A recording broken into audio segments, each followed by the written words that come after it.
Hey, what's up guys, and welcome back to the Science Kitchen. Now, today we're on episode 4 of our vegan midweek meal series. I'm going to link episodes 1, 2 and 3, but today we're making a vegan red lentil dal. And this is a really simple dish to put together, but it really does burst with the flavours of India. Let's get right down to it.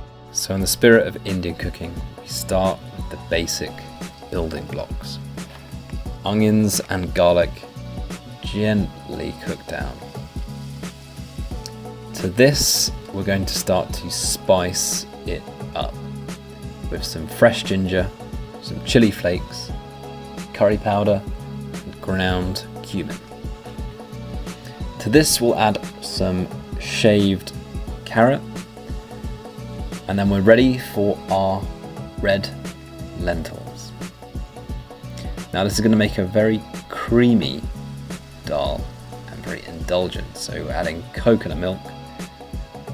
Get this all combined, and then we'll add some vegetable broth or water. Get this covered, and we're going to cook gently for 10 to 15 minutes. Okay guys, so we've got our lentils cooking down and just getting all those beautiful aromatic flavours just being released. It smells really intoxicating.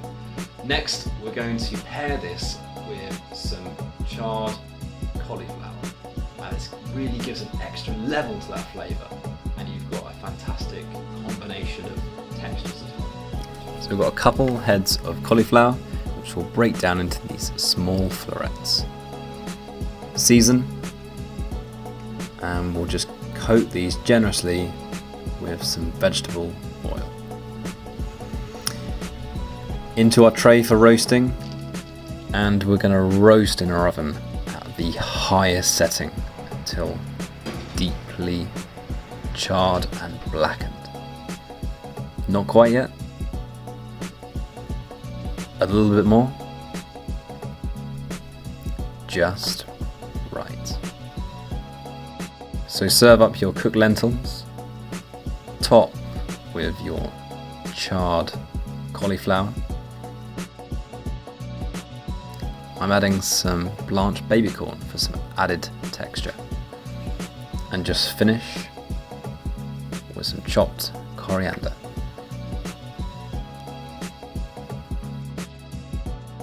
Thanks for watching this video guys. I hope that you've enjoyed it. If you have, please make sure to like the video and leave a comment in the section below, or just let me know you've been watching. And to really show your support and help me grow this channel, make sure to share this video and subscribe. And I'll see you next time.